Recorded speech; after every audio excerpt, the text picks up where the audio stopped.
Thomas was at the junction when Gordon shuffled in with some trucks.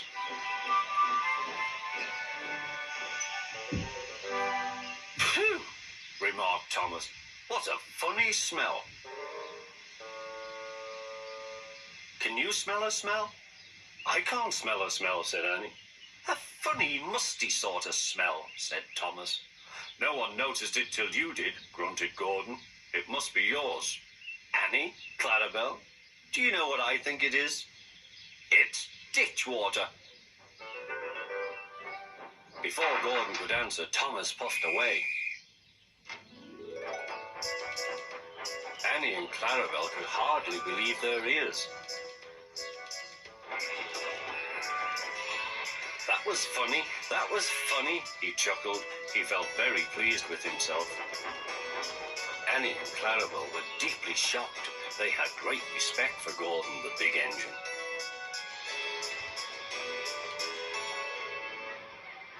Thomas left the coaches at the station and went off to a mine for some trucks. Long ago, miners digging for lead had made tunnels under the ground. Though strong enough to hold up trucks, their roofs could not bear the weight of engines.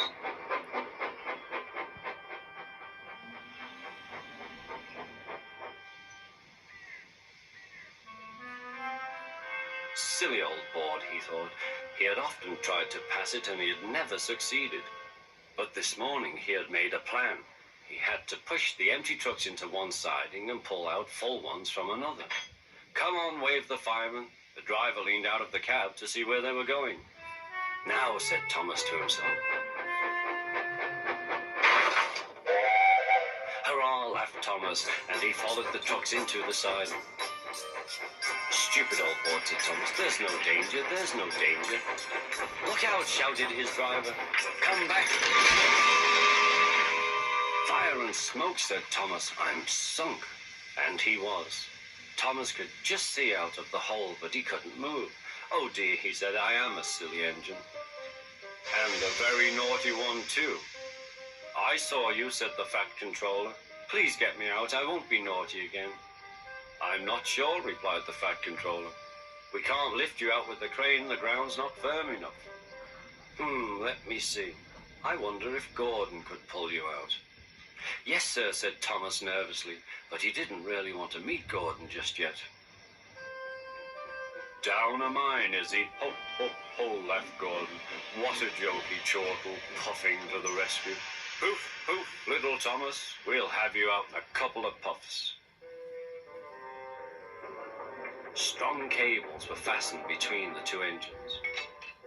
"Are you ready?" "Heave," called the fat controller.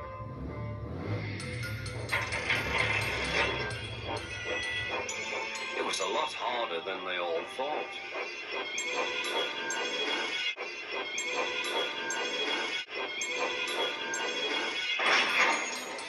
But at last he was free.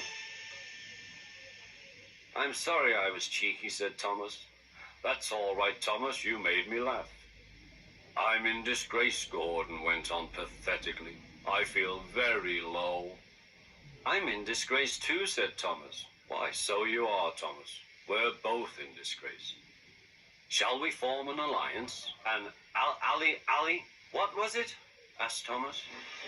"An alliance, Thomas. United we stand, together we fall," said Gordon grandly. "Right you are," said Thomas. "Good, that's settled," mumbled Gordon.